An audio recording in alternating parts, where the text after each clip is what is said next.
Eto na naman. Bay, matindi po. Diplomat.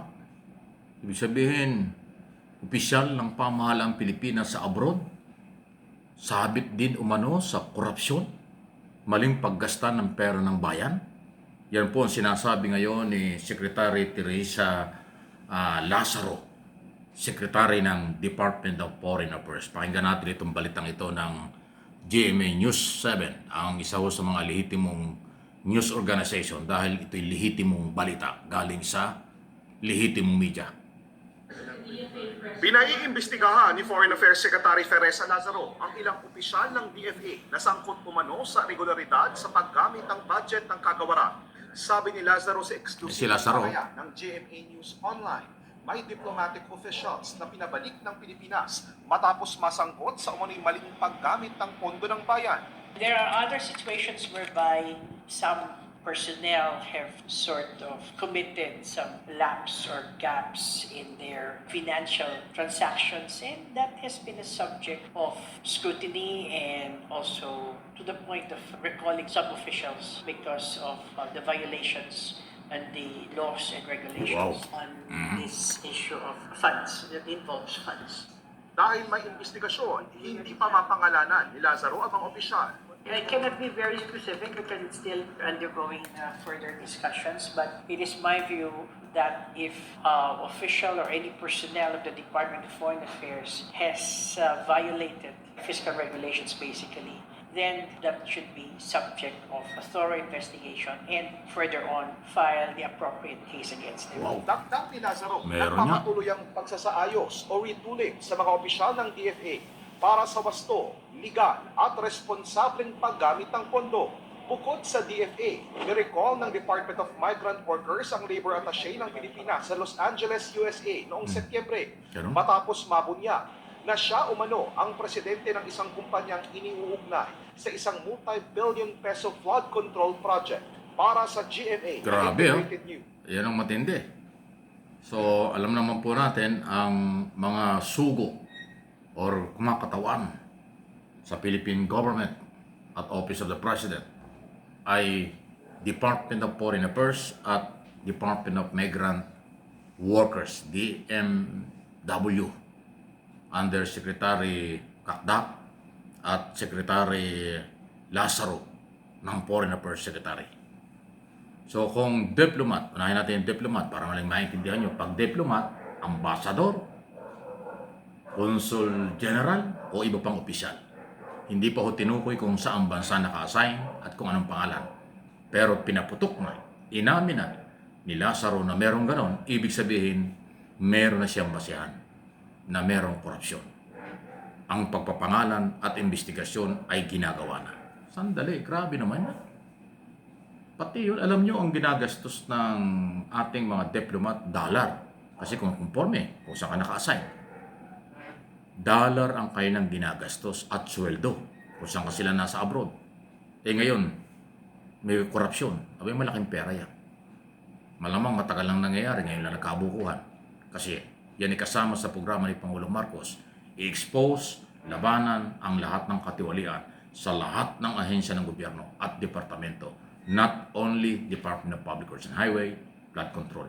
Lahat, ang sabi ng Pangulo, lahat ng korupsyon hindi pwede sa kanyang administrasyon. Lahat ng korupsyon dapat ma-expose, panagutin ang dapat. Ayun, na-discover ng DFA merong pagdududang maling paggamit ng pera ng mga diplomat, kung sino-sino man yung mga ambassador na yan.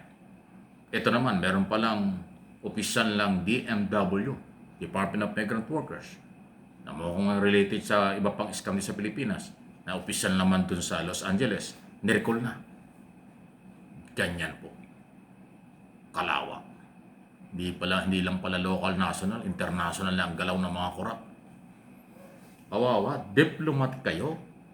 Yung mga bansa kung saan kayo naka-assign, walang korupsyon. Ang mga bansa kung saan kayo naka-assign, napakahigpit ng batas. Yun ang dapat yung pamamarisat. Yun ang magiging halimbawa kung paano nyo ipatupad at sumunod sa ating mga batas. Doon sa mga bansa kung saan kayo naka-assign, napakasensitibo ng laban sa korupsyon. May mga bansa nga na may parusang bitay. May mga bansa nga o talagang pinakukulong ang lahat ng involved sa korupsyon. Pagkatapos yung sugo ng Pilipinas, mga opisyal ng ating embassy o ng ating DFA at Department of Migrant Workers nasa sangkot sa katiwalian. Anong klaseng mga tao yan? Grabe. At ako po naniniwala personally, hindi lang ngayon ito. Ngayon lang ito nabulgar, pero matagal nang mayroong ganyan.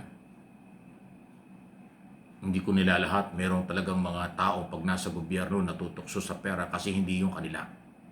Pag dumaan sa kanila ang milyon-milyon piso, $1,000,000, natutoksong ibulsa o gamitin personal. Anti-graft yan. Corrupt and Practices Act yan. Dapat managot. Hindi lang dapat recall Secretary Lazaro. Dapat kasuhan nyo at matanggal ang kanilang lisensya bilang diplomat. Kasi ang pagiging diplomat, lisensyado yan eh. Hindi basta-basta magiging diplomat ka ng pangkaraniwang opisyal o tao ng gobyerno. So kung kinakailangan, dapat makansela ang kailang pagiging diplomat at papanagutin. Grabe, yan ang bunga ng seryosong laban ni Pangulong Marcos sa korupsyon. Nagkakabulgara na. Okay? Any comment, reaction? Kung kayo po mga OFW, meron kayong alam na ganyan, isumbong nyo. Excuse me po. Mga OFW na meron kayong alam na corrupt government office dyan sa abroad, isumbong nyo. Baka yun na yun. Okay? Kuhanin nyo ng picture, video, i-forward nyo sa Office of the President, isumbong sa Pangulo. Yun po yan eh. Samantala, controversial ngayon ang BGC Boys, Casino Boys. Dahil nga ho dito sa sinasabing nakikipag-ugnayan sa mga Duterte o kinakausap ng mga Duterte. Kung totoo yan, alam na natin ang layunin niya. Kanilang kaligtasan sa korupsyon. Nakakala nila ay maililigtas sila ng mga Duterte. Magkagamitan lang yan. Gagamitin ng mga Duterte ang mga engineer na ito para balikan ang gobyernong ito. Sa pangako siguro at inaasahan naman ng mga engineer ng DPWS na matutulungan sila ng mga Duterte. Mabigat po yan. In-expose na yan Montulpo. Na posibleng yun daw ang dahilan kung bakit sinasabing nagbaliktad na ng sinumpaang salaysay si Alcantara. Pero, nako, maging maingat po kayo, mga engineer. Lalo kayo makakalabuso dyan. Hindi maniniwala ang tao na kayo walang kinalaman dahil nagbalik na kayo ng perang inyong ninakaw at mga sakyan. Tapos halip kayo makipag-ugnayan sa gobyerno, sasama kayo sa mga kalaban sa politika ng gobyernong ito, magpapagamit kayo, gagamitin kayo. Naku, delikado yan. Dapat mag-isip kayo ng 3 beses araw-araw, o 5 beses araw-araw. Baka lalo kayo makakalabuso. Hindi politiko ang magsasalba sa inyo. Ang magsasalba sa inyo ay katotohanan, katarungan, pagdating sa trial, sa korte, ang labanan. Hindi ho kampihan sa politika, maniwala ka mga engineer. Delikado kayo dyan.